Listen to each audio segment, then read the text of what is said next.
Trent Williams-Jones, exec producer. Trent Williams-Jones, who recently joined us at After Party Studios as an exec producer, is an award-winning BAFTA-nominated producer whose impressive portfolio includes The Rap Game, Race Around Britain, and Don't Get Catfished on 4.0. Trent began his career in production from the ground up, seizing every opportunity that came his way and constantly pushing himself to grow and excel.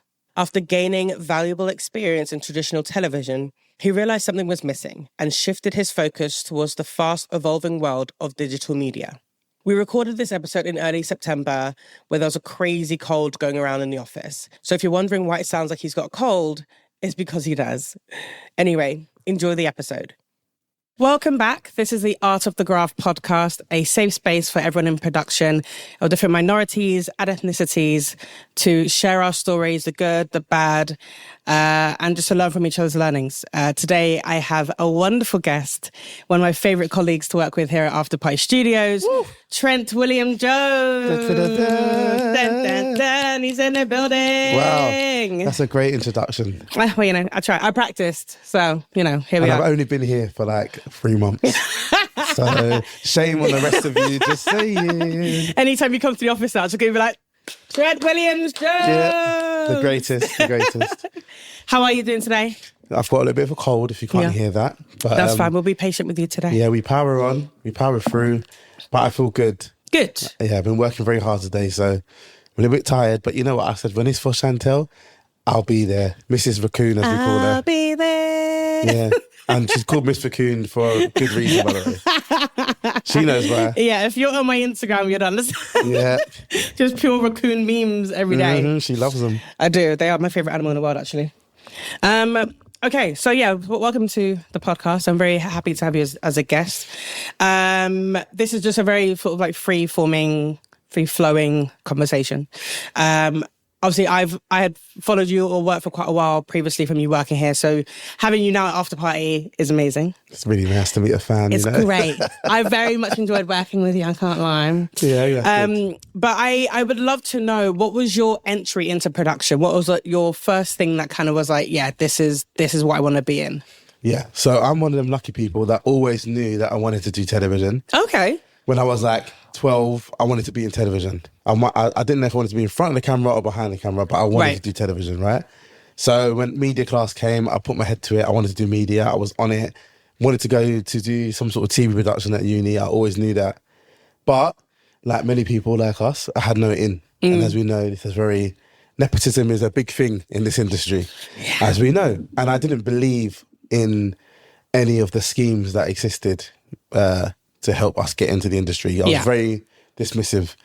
Where I was from, that wasn't a thing. So I was just like, whatever, I'm not going to do that stuff. So I never had an in. I finished university. I got my 2-1 at broadcast television from Westminster.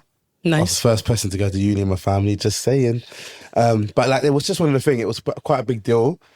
And then it was like I had this degree and I didn't know how to get into the industry. And I was working in a bank, basically, doing catering, like the restaurant in a bank. Oh, okay. Not even in the bank, I was in the catering in the bank. So that says everything. And I was just really trying to get into the industry and messaging and replying and trying to get day running jobs and just getting nowhere. And then my football manager, shout out to John Hassan.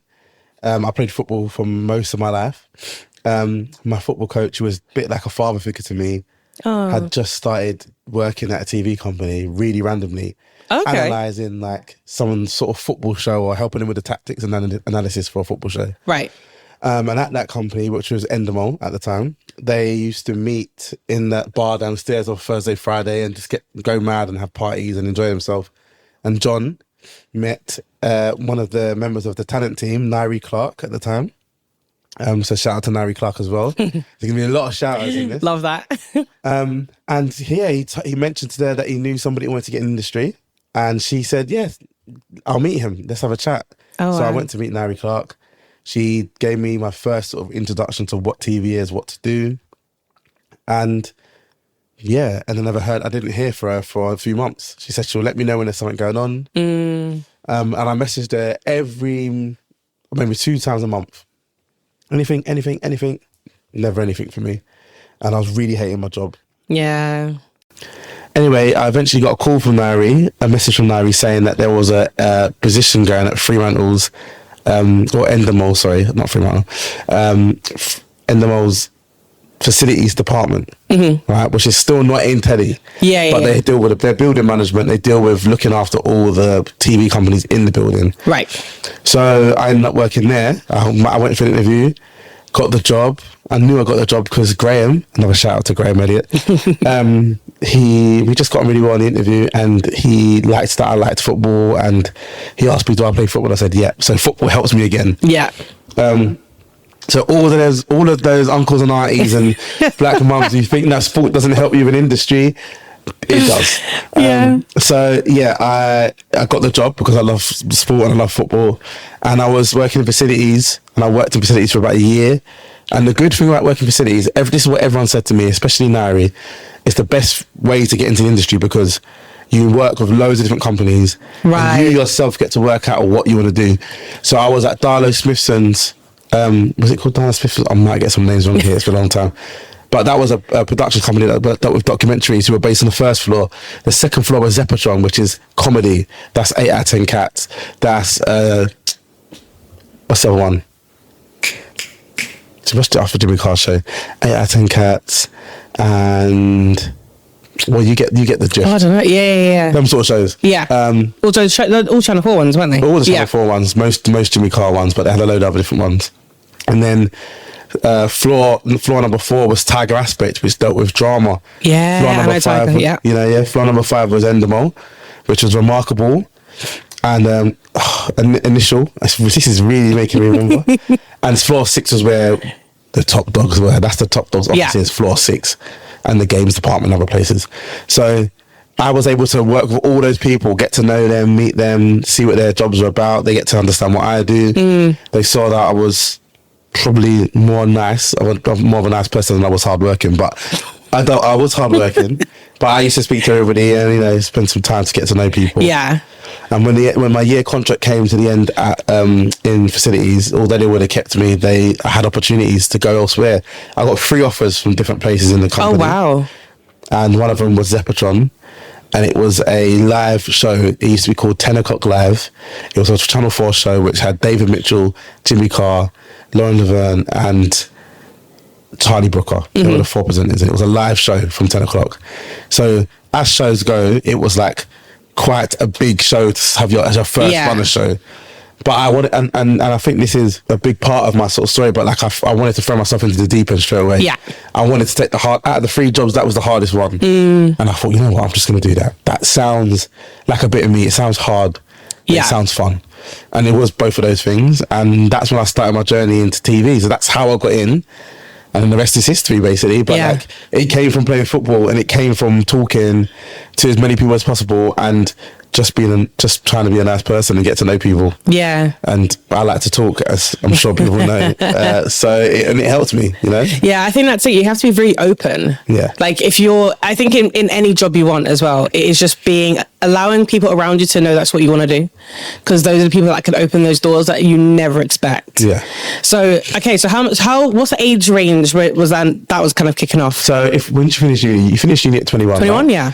Then I was in this bank job till I was about 22. Yeah.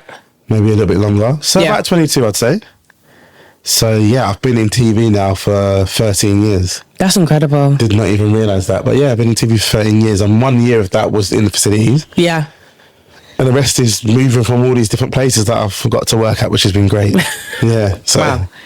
That's a lot of time as well to be able to because the industry's grown so much. I mean, TV was such a big thing. Live TV was such a big thing. And now social media and online content has just gone crazy. Yeah. So that's why I think it's quite interesting having this conversation with you, because of where you started to where you are now, and those transitions, and how you still bring people who've worked on older shows and all that kind of stuff to more relevant projects that are happening now. Yeah. Like anytime we talk about crewing stuff, you always talk about, I worked with this person on this project, I want to bring them in and give them that opportunity. And it's nice because you're one of the first producers that kind of, I think we matched in that way and on how you think. And it's been quite nice because I've met so many new crew members through the new projects we've been doing.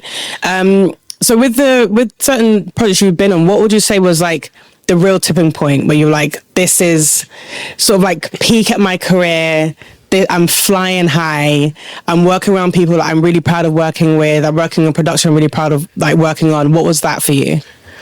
That's a good question. I would say there's a few like monumental moments, and it's very weird.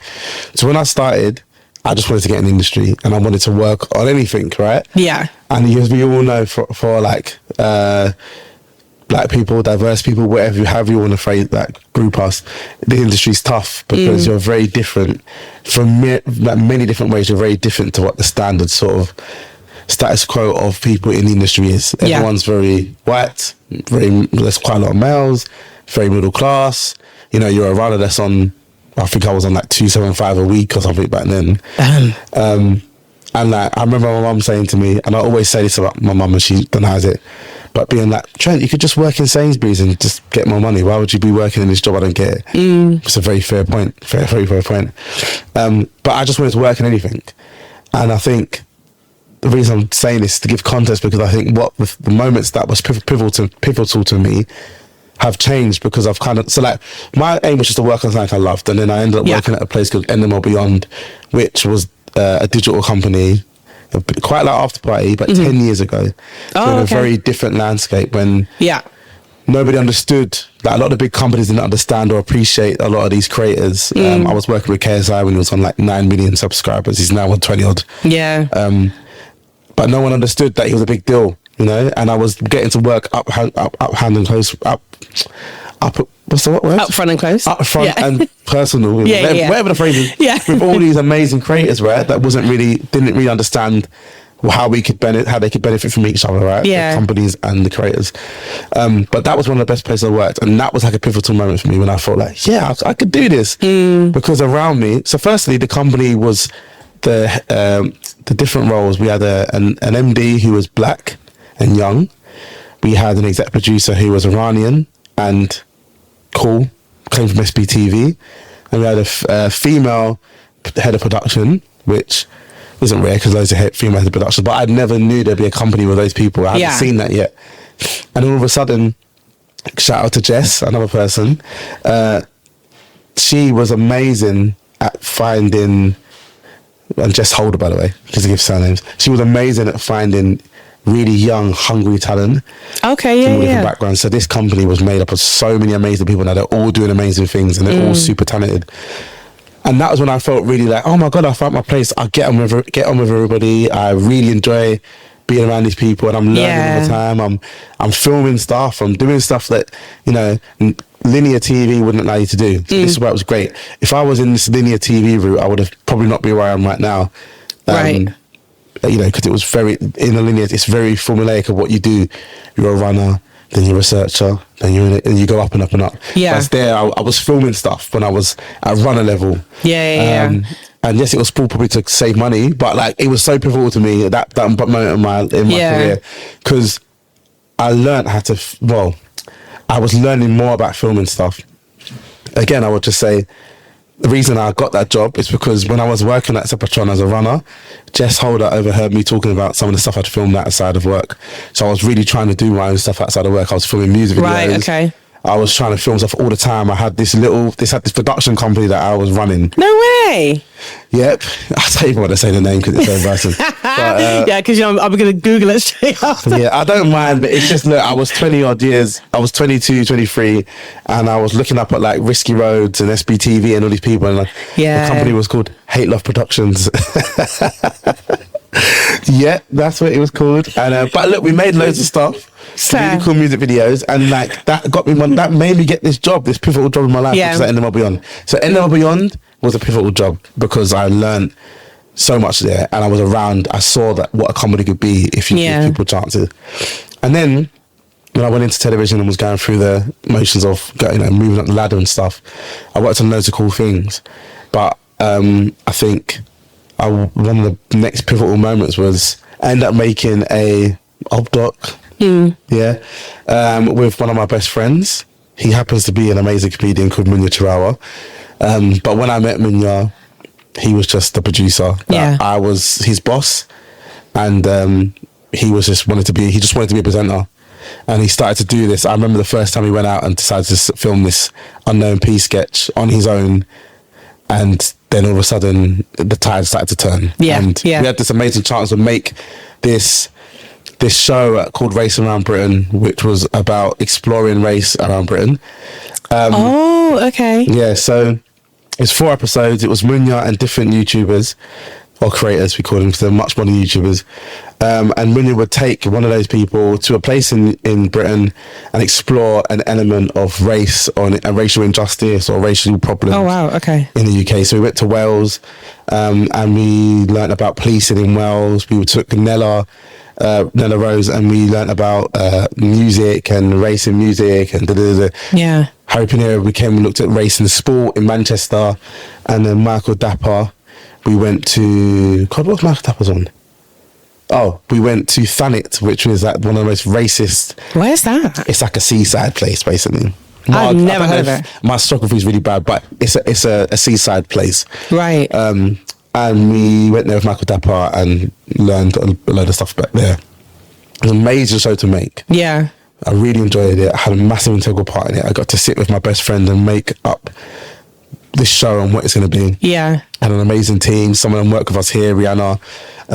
And there's other people like Kevin Miolo, who was really great and amazing in that. And we was making that Expectation, which was a great place too. Like everybody, it was just a great team coming together with a team. Yeah. And amazingly, it ended up getting BAFTA-nominated. And it was a YouTube original show that got BAFTA-nominated, which was, I don't know if it's a first, but it was definitely up there. It was nominated for the Best Entertainment Show. Along some really big shows. And that was massively pivotal to me because I was at the BAFTAs. Yeah, and it was beyond the realms of reality in my head. So I can't even say this was an aim of mine. It wasn't on my mood board or whatever. Yeah. Because it wasn't possible. I just wanted to work in television. BAFTAs I was never not good enough. I was never going to be good enough to be there. I was never going to have the chance to be at a place like that. Yeah. And all of a sudden I'd made this amazing show with people that I loved at quite a young age that was now BAFTA nominated. And that made me realise there and then that I need to think of new aims. Yeah. Because this something's happened that wasn't even on my aim list, but really anything is possible. And if you really put your mind to it and work hard and work on something you love, because the love of working on the show, the passion of trying to look at race in the country was what drove that to be what it is. Yeah. You spent hours and hours in the edit, working sometimes, to 4 a.m, not getting paid overtime, as we know. But the payoff was amazing. Yeah. It's one of the proudest things I've ever made. Did you ever feel like there was any pushback towards a project like that? Because it's quite a daring thing to do, because you're technically like exposing like a whole city and all that kind of stuff. So how was that, like managing that? So it was tough. So the idea, everybody knows the kind of comedy Munya does, right? But so the idea was something that we had to be brave to make. So shout out to Expectation and YouTube Originals for doing that. But obviously in the period of making it, we had some really crazy ideas. We had an idea to put up a statue of Winston Churchill taking the knee in Thanet, one of the most racist places in the country. And, that was, we didn't do that in the end for various reasons. But, that was, there was loads. I think more it was like we wanted to do these big daring things, and we came up against a lot of red tape sometimes for various reasons that I don't understand.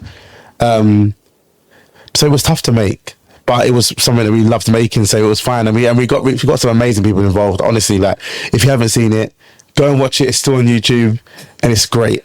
And I'd love to make another series. So if anybody's interested in making another series with After Party, that would be sick. Actually, yeah. That would be really, really cool. I'd love to do it. We had so many other plans for another series, and I actually think they stand the test of time. If you watch them now, they're really enjoyable. And the most beautiful thing, so we didn't win the BAFTA, and I didn't expect us to, because it was a YouTube show. But as I was saying to Munya, who was obviously disappointed that we didn't win, literally go on the YouTube channel right now, go on those videos and look at the comments. There's young people that are like, I've never thought about it in this way. Yeah. Or I can't believe that sketch in there that really made me understand this in a completely different light. Yeah. Or there was so much there that like the amount of comments and interaction of people being like, I never thought about it this way. That was the best reward. Yeah. To be honest. Yeah, I hear and that. as someone, I have never cared about awards. Yeah. Because I've never thought I could be at them. So I've never cared about BAFTAs or RTSs or anything, because I just always thought they're not for me, they're not for people like us. And I don't know, now that we're in a position to maybe win some, it changes things. Yeah. But it shouldn't really. It's like, that's not why we make stuff. Yeah. It's a cherry on the cake. It's cherry on the top of the cake, yeah. right? So yeah, that was like second pivotal thing. Yeah. I would say. And well, probably the most pivotal. But I think those two moments in my life, working, because now look at me, I'm from working at End Beyond, I'm working at After Party, and I've worked on some amazing digital things out of After Party and on my career, and I've always wanted to have the option of like doing television, doing linear, and doing digital. Like I've always wanted to feel like, because you get taught that you have to decide what you want to do in TV. If you want to be a comedy person, you go and do comedy, and that's all you do. Yeah. If you want to do production, you do production. If you want to do editorial, you do editorial. There's never much scope to change that. Yeah. Very old school way of doing things. Yeah. Do you miss TV at all? Or have you now just like fully converted? To really, yeah. I don't miss it. And that's, I worked there for such time. I worked on amazing shows on television, by the way. Like, I was working on Rap Game UK for the last 4 series. Yeah. That show is so close to my heart. Like, we worked so hard. Conan Target, the team, and the guys at Fremantle. And yeah, we worked so hard on that show. That show is made from love, passion, all those things. But when that show hasn't been recommissioned. Right. Yet, hopefully it will. Hopefully BBC. But then the issue was, I sat there and I said, what do I want to work on? Yeah, I'm an exec producer now. I'm quite a young exec producer. I'm doing digital, I'm doing TV. I'm in a good position to kind of do work on what I want to work on. Yeah. I couldn't think of anything. Yeah, I love The Traitors, but I don't want to work on it. And I was like, I want to make shows that make a difference. And I'll get onto my last pivotal point for that. It's less of a positive one. But yeah, I want to work on a show that makes a difference. And there's no shows that are being made that make a difference, in my opinion. Everything wanted to be another Traitors, wanted to be these, but then I understand that there's a need to get numbers, get viewers, get money. I get all that. But the passion projects were not a thing no more. Yeah. So I was kind of done with TV. I'm like, yeah, TV's not for me now. When I look at this digital space, how much black culture basically thrives in this digital space, and how much amazing people you meet from underserved backgrounds, from working class background, because it's not just about race for me, it's about working class, being your class as well. It's so refreshing. Like, I love working in digital for that reason. Yeah. And I love that I don't ever have to explain who I am, explain myself, change who I am, which I would never do anyway. But like, I love that I can just come into this space and honestly be myself, and it's great. But yeah, and I think, I was going to just say my last pivotal point. I feel like I'm going on forever. Like, you're meant to the podcast. Okay, fine. This is the point, you're fine. Fine, okay, good. My last pivotal point is less of a fun one. Okay. So I was working in television. I hadn't done Rap Game yet. I hadn't done Race Around Britain yet. I was going through the motions of working on various different things. I worked at ITV. I worked in digital at Jamie Oliver. I worked at a few different places. And I worked at Jamie Oliver, and I didn't have a great experience because I felt like I couldn't really make an impact in a company that's, quite middle class. Yeah. I wanted to be making Carnival Week. Carnival was coming up, Notting Hill Carnival, and I was like, let's do some jerk chicken recipes. And it was like, it could never get off the ground. Nobody wanted to hear what I had to say about doing that. And then in television, I worked on a few projects. One of them was a BBC charity show where I enjoyed working on it, but I just felt like in a room of 50, 60 people on a Zoom, I was one of 2, maybe 3 people of colour, right? Okay. In that space, which is pretty normal, but it just really resonated with me in this show because it was a charity-based show. Yeah. And then also, I made loads of suggestions to try and change that. So this is a few years ago, so I was suggesting, let's get Mo the comedian in, or that's what you went by at the time. Yeah.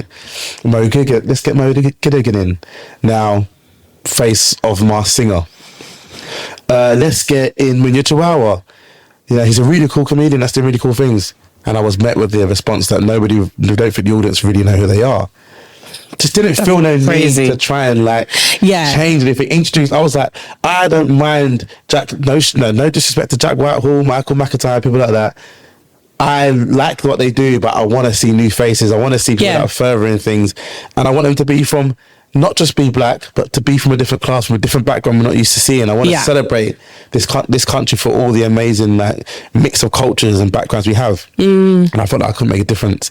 And when I left that show, which I I was grateful for, because it was around Christmas time. December hasn't a whole lot of work in it and stuff. I was like, I'm never working on a show like this ever again.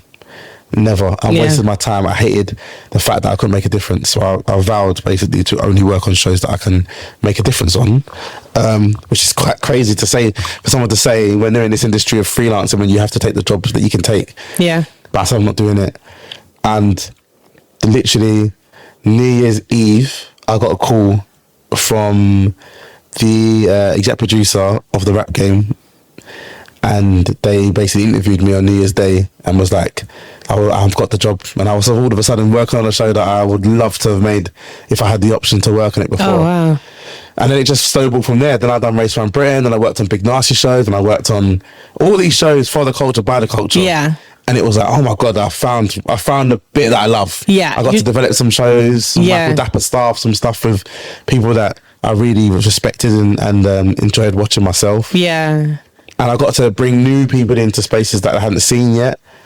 I worked at Trending Live, where AJ Adudu, Vic Hope, these are these strong females from diverse backgrounds that were gonna go to continue to do amazing things in the industry after that, and they are.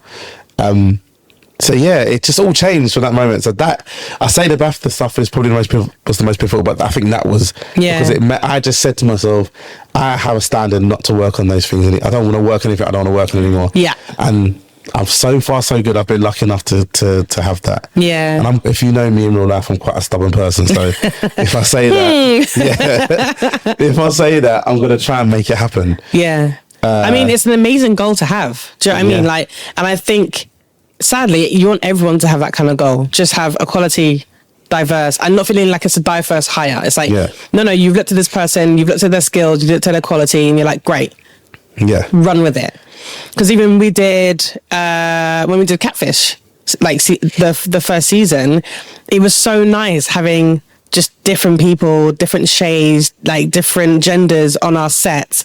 And there was a moment where we were just looking back and just be looking at her and be like, oh, this is nice. It is nice. This feels good. Yeah. It feels like you're actually doing the right thing. But again, my thing is you've had this goal for so long, and it's been the forefront in so many things you've done for many, many years, and it's brought a lot of opportunity for a lot of people. Yeah. But it has highlighted to other production companies and to other PMs that I've spoken to and other producers of the importance of this. And it shouldn't just be a conversation. It's something we need to keep putting into action. I feel like, essentially, especially since we've started working together, it's something that's just naturally on our forefront. Yeah. And it's just allowing people to, we don't usually think exactly the same way, but you need to be open to it. Yeah, of course. And not just think, oh, I'm going to hire the same person because they've been in the industry for 50 years and blah, blah, blah. It's easy. And this is what I mean. Everyone's, the worst word, I call it the enemy of progress word. That's what I call it, yeah? Because it's the word that I've been met with most of my life. Yeah. Experience. Oh, we need someone with more experience. I'll be like, I've met this really good person. She's great energy, would fit in with the team. I think not enough experience. This other person's done 3 shows that are like this. Yeah. And it's like, if you're from a diverse background, you will not have the experience of some of these other people, because this is all new to us. We're in the game, we're fresh out in the game. We're just trying to, we're trying to start our journeys here and really trying to get that, imperative experience to try and make a difference. Yeah. But how are you gonna do that if people are telling you don't have experience? Exactly. How can I gain the experience? Yeah. that's the thing that I always felt was happening. Yeah. So that's why now I'm like really keen.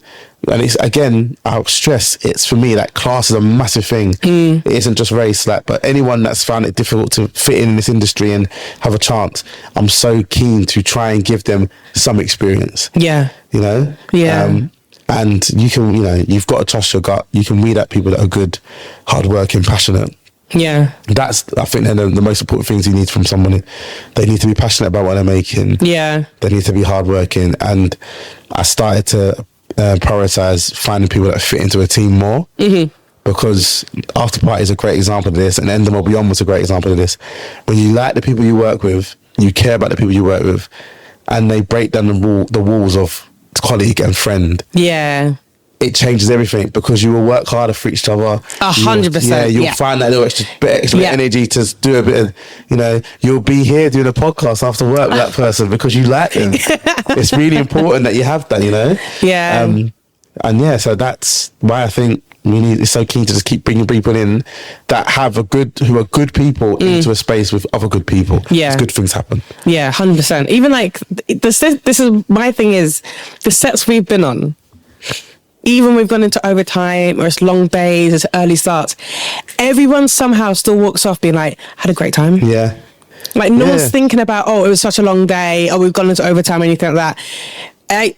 And my thing is, I love doing feedback chats with crew just to check everyone's okay. And, you know, if there's anything as a company that we can adjust and change and do better, that's fine. But everyone will always come off our sets being like, no, it was actually really nice. Yeah. And like, you looked after us, feel comfortable. If there's a problem, there's someone you can go talk to.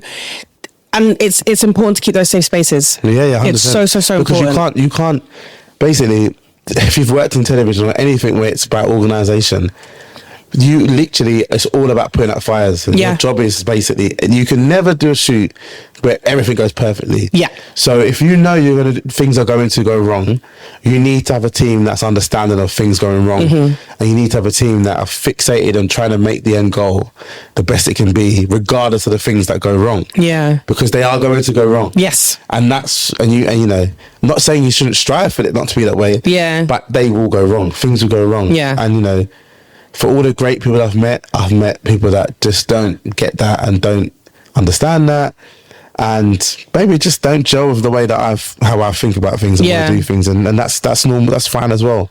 That's just, they'll find their people and I'll find my people. Yeah, exactly. And this is another thing. It's like, there are going to be times where you know, we put the wrong person on set, or the wrong person on a within a crew that we're like, do you know what? It just doesn't work. Yeah. And that's okay. That's not a bad thing. Yeah.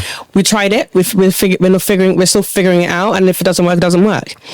I think even with a lot of our shoots, like, we still have the discussions of, oh, this person's been a camp for 4 years. That's fine. If they've never worked with us before, let's at least have a little chat. Yeah. Let's like sense a vibe. Do they even want to do the project? Is it something they're interested in? I think sometimes the assumption of like, oh yeah, but they're a camp up and they need the money. It's like, well, actually no, that might not be the case. No. And I think that's another thing that needs to be highlighted quite a lot, because some of the camp ups we've had before, I'm like, you've done like films and documentaries and blah blah, but they love doing online content. They love doing such stuff for Channel 4, and it's something that changes up a little bit. And these are the same people who are on sets being like, I've just been off on a set, it was just surrounded by white people. Yeah. And you come into our sets and they're a bit like, oh my God. Yeah. No, this is crazy. It's a shock. Yeah, I know. Yeah, well, look, this is always my favourite story. The first time I met Chantel, we had been following each other on Instagram for a little while. Oh yeah, we did. And I came to After Party for an interview. Yeah, I remember this. And the first thing I've done is I walked into the office and I saw Alicia, who is also diverse. Yeah. And Chantel standing at the kitchen. And I went up to them straight away, which is, again, probably not a normal thing to do, but it's the best way to deal with it. And I said, under my breath, yo, you two, what's this place saying? Like, what's the deal with, like, is it nice for us? Is it good for us? Yeah. Is it safe for us? Are they good? And both of them said, it's great. Honestly, it's great. You'll love it. We can vouch for it. And I went into that interview being like, okay, this is a place where I feel like people are going to be good, and they're up there. You know, I'm seeing diverse faces as soon as I walk into the office. Exactly. It's a great start. Yeah. But also those people are telling me that it's a really good place for us and it's safe. And safe is the word, because I've worked in a lot of places where I haven't felt safe. Yeah. And that's like, safe from what people might assume, safe from what people might say, what they might pretend, you know, what assumptions they may make about you because of how you look and who you are, and that still does happen. So yeah, that's what was great to do. Yeah, and I think we need to do that more. Yeah, you know, we need to just start having these honest conversations. Yeah, 100%. I still find it funny that I remember seeing you on Instagram, following your stuff for a little while, and I remember when you came into the office, I was like, what's happening right now? Yeah. It felt like a proper deja vu moment. And Josh returned and he was like, yeah, so Trent's going to start soon. I was like, oh, okay, great. Because I'd seen your credits, I'd seen things you have done, but I'd never, it does, I think there's one of those moments where you're like, oh wait, I'm now going to work with this person. I'm now going to have the opportunity to work with this person. And the shoots that we've done, they've always been like fun stuff, but I enjoy working with you because of your openness more than anything. If I'm ever, again, I haven't been in the industry for very long, if I'm unsure about something, or if I'm like, I kind of need your advice on crewing or you know, what the concept is and what we're doing, you're a very patient person to show that and like show some understanding of. Yeah, of course. I'll give you that space to have those conversations. I think that's one lucky thing with After Party is that we have that with nearly all our producers. Yeah. And even our freelance producers, like Fats, I love working with her. Yeah. Absolutely love working with her. And even when we were doing Savage, I was like, I'll be honest, I have no idea what this concept is. And I was like, people need to ask me because I don't know. And I felt kind of embarrassed to ask her, and I told her that. And she was like, no, come sit. Like, it's fine. And we've managed to create such a good friendship with everyone. Yeah. But such a good foundation within this production company that I think this is why this podcast became really important for me, because I was like, it's not me tooting our own horn at After Party, but it's like saying there are these production companies out there where you can walk in and as a black person and as a queer person, there's a non-binary person, there's the Latina person, there's a Chinese person, like whatever, and you feel like, okay, I can actually be myself. Yeah. And like not feel weird or I got to apologize for anything, and it's all equal opportunity. Yeah. Because I think there's someone who's had so many years of experience like yourself where I'm like, oh, I don't know if this will work because I still feel so new. Yeah. But even I think when we started working on the first show together, it was one of those moments of like, you would never, like you said it, you're like, I'd never guess you kind of just started out in this career. And I was like, well, actually you made me comfortable enough to ask a question, to check everything, and it was a very good working partnership. Yeah. I think you need that so much, but especially as a black person, I was like, this is cool. Yeah. This is nice because having a safe space. As a black person in this industry, you haven't got time to make a mistake or not look like you are across it 100%. Yeah. And you internally go and work things out yourself because you're so nervous to say to people, I'm a bit confused. Yeah. And that but my approach and that comes from the people that I've worked with that I like that. Yeah. And they're not all diverse, they're all different.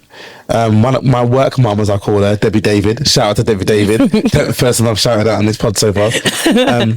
She is that. Like, she was always very honest about, like, I don't understand this. And I'm like, yes, you're the exec producer. If you don't understand it and you feel comfortable enough to say in a bigger room, I don't really understand what you're saying, then why can't I? Like, why? Because I think TV has this very traditional vibe to it. Like, and I think that comes from the people that have made it over the last 70 years. Yeah. It's created this like image and way of being in television. Yeah. But it's not a place where you can ask what you want to what to do, or you don't understand anything. But when I saw Debbie doing that, I was like, well, if she's doing it, I'm doing it. And so what if I don't get it? Yeah. And I think that's so important to do, because again, it's about feeling safe enough to just say that and not lose your job or not get renewed the contract because you didn't understand something, which I know happens. Yeah, sadly, I've had a few horror stories where I'm still quite shocked that happens. Yeah, like everyone makes mistakes. You're gonna get something wrong, but you should feel comfortable enough to go to a producer, go to a director, go to your MD, whoever, and be like, I need help. Yeah, or I've done this, I've made a mistake, I fucked up, something's wrong. Yeah, I've messed something up. Yeah, you have to do that, because that's part of this game, is that things ain't going to go right, and we've had a shoot that hasn't gone completely correct. Yeah, for various different reasons. We know that the broadcaster kind of stops at us, but in the time you strive to fix it, and you just need to get this stuff filmed and make sure everyone's healthy, safe, happy to get it filmed. Yeah, and then you could do all the rest after that. Yeah. But it happens. I mean, it happens, and it's part of being good at our jobs is to roll with the punches at the time, and then to make sure it doesn't happen again. Yeah, 100%. Which is what we're doing. Yeah. So where do you see sort of like your career going now? Because again, you've done a lot. You've done it all, but it still feels like you're still expanding and still growing. There's still more ideas you want to do. Like, what's the next thing for you think?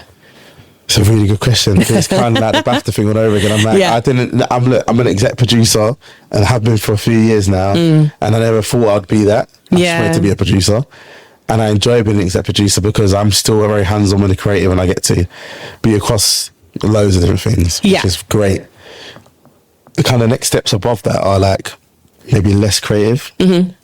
Well, from a linear background, like I said, the digital space is very different. And a bit more free flowing. Free flowing. Yeah, I'm excited. Like our head of originals and our head of entertainment are both very creative. And involved in loads of things creatively, and our head of sport is involved in all the ideas creatively here at After Party. So that's different here. So it's something for you to think about. Yeah. But to be honest, right now, I am really enjoying being in this digital space. I've only been back for a few months.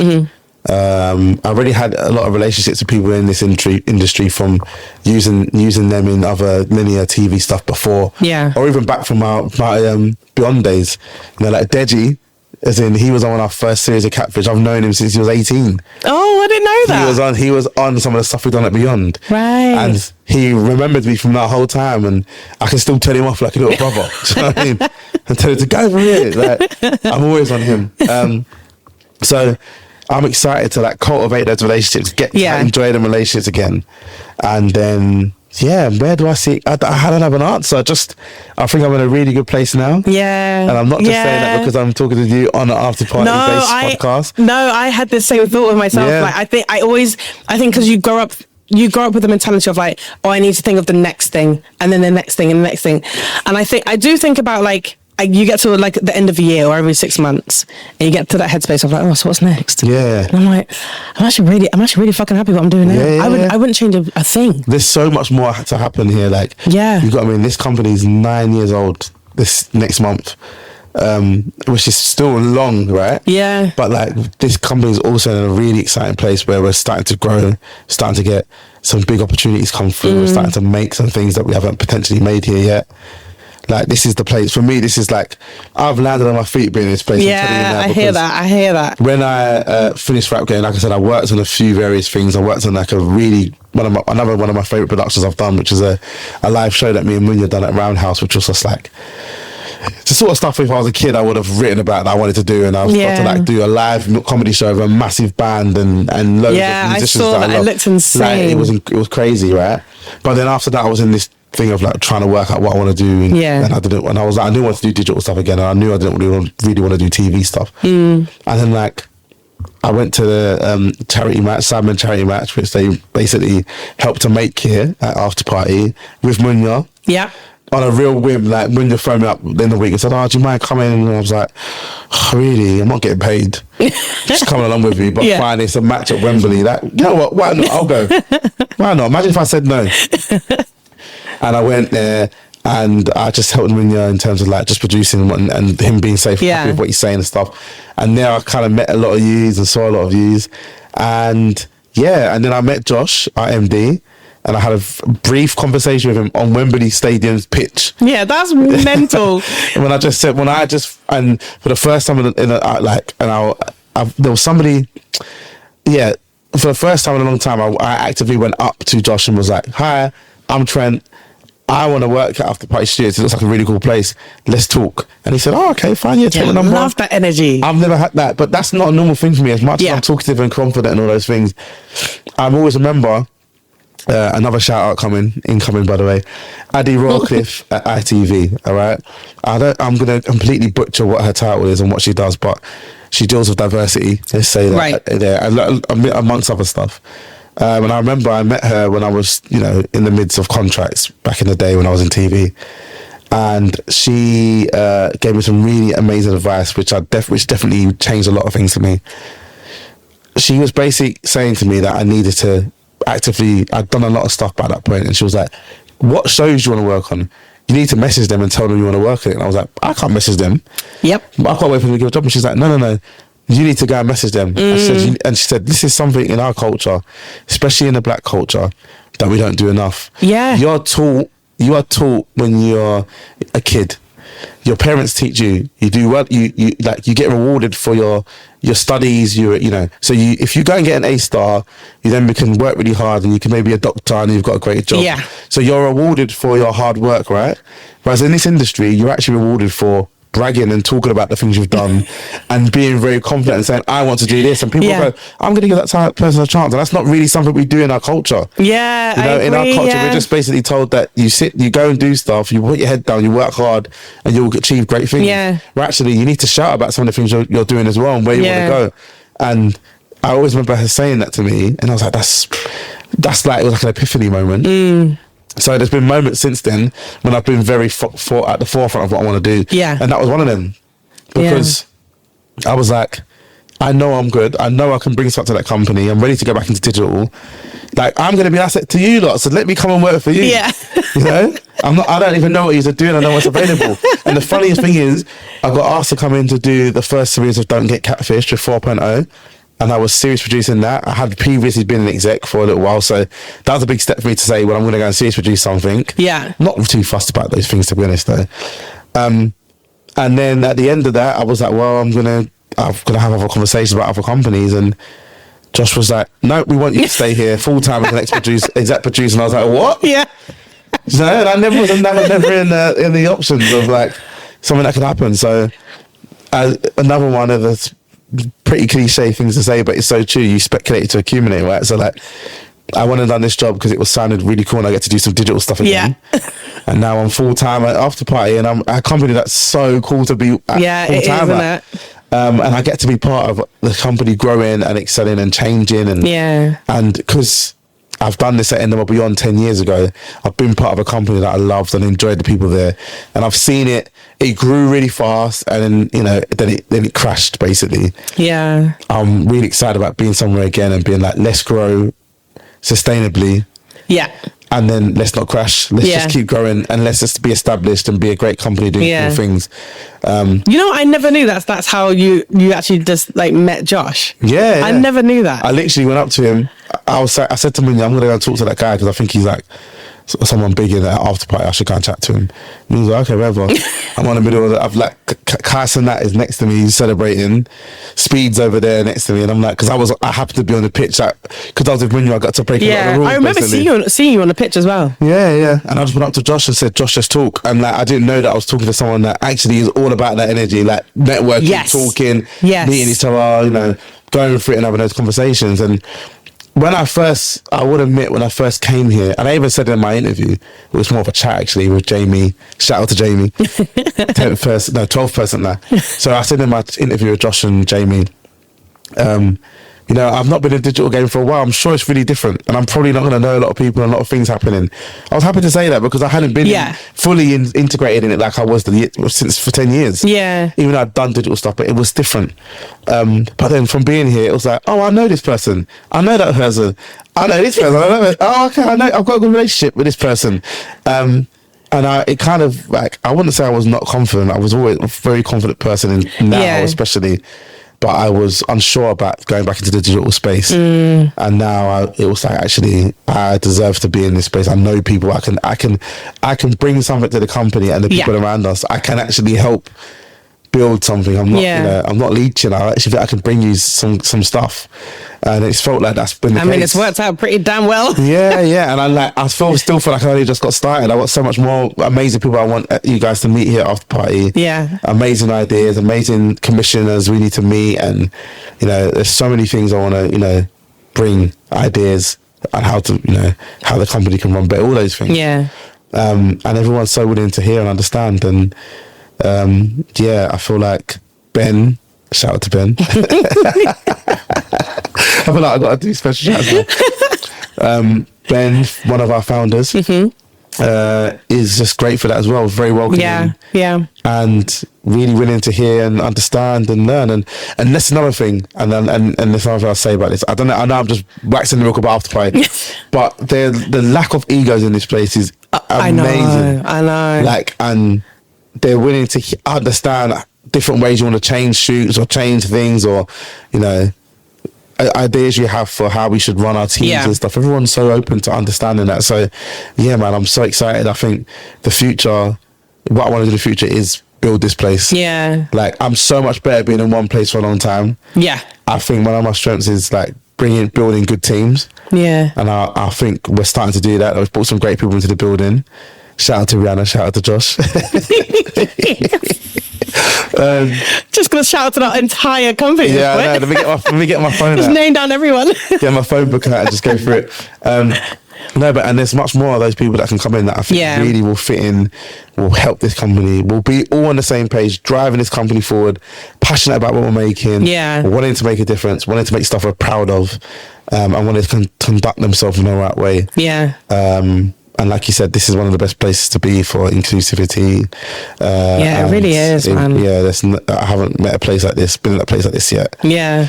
So yeah, that's my wax and lyrical about after party section done. Just like a 30-minute segment all on after. Man, I don't know. It just came from the heart. I don't know what happened there. No, it's great. Again, like we're very lucky. We're very blessed to be in a situation, you know, that we are. Like, I mean, I've never come from online content. Really, I'm still growing from it. I'm still learning about it. But you lot have always given such a good space to have the opportunity to learn and to understand it a bit better. Like, even watching like the first cut of Catfish, in my mind, it sounds quite bad. In my mind, I was like, I'm just not going to get it. Yeah. I was howling. Yeah. And now, like, my whole mindset has completely changed. I catch myself watching YouTube more than ever now. Yeah. But it's because I'm working in this space where people allow you to grow within it, to understand it, even if you really didn't quite get what it was before and all that kind of stuff. It's great. Yeah, it's amazing. Yeah, it sounds so like lame to. I mean, I do it all the time, and I think even when we first spoke, and you asked me about how.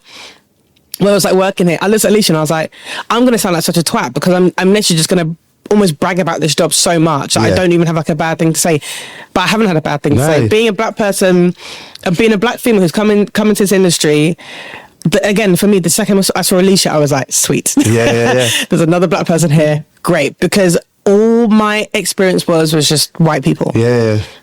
My mum was worried I was going to struggle. My brother was like, you're strong enough. You'll figure it out. Just crack on and do it. I remember coming home and I was like, yeah, it's a great first day. Yeah. And then now it's just changing and it's evolving more and more and more. It'd be good to know, what do you feel like other production companies should be doing to kind of to work a bit better and give these opportunities and share more equal opportunities for people to actually apply for things and not feel like, oh, I'm never going to get that job because I'm a black queer person and I've never seen myself behind a camera or behind, you know. Well, like, it's something I've mentioned before in like other spaces and stuff I've written and whatever.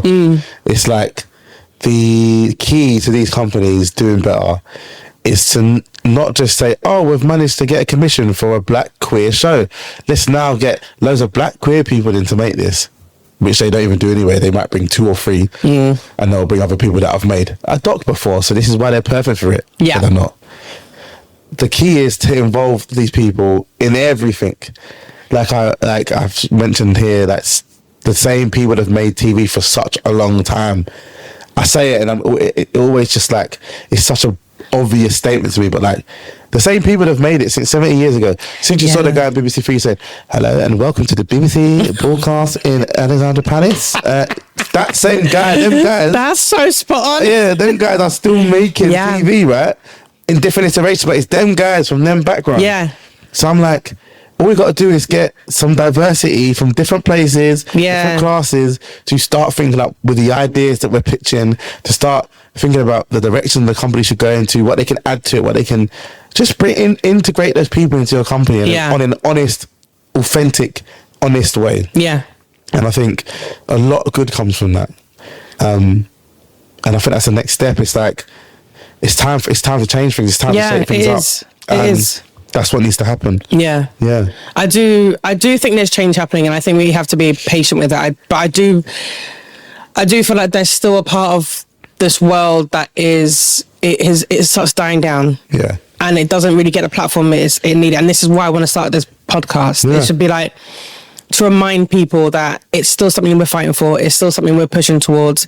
There are companies out there who are doing the exact same thing as After Party and made sure that there is an opportunity for everyone, and it's not having the same people every single time. There are companies out there, but these companies also need to let people know. Let people know that it's like I don't care what skin color you are. If you have a good show reel and a good rap sheet, let's go. Yeah, that's it. That's the main thing. Yeah. These companies should just be a bit more forward with it. Yeah. Because I think do a LinkedIn post, fine. No, put it on your website. Get people talking about it. Go on social media. Start promoting it more. Yeah.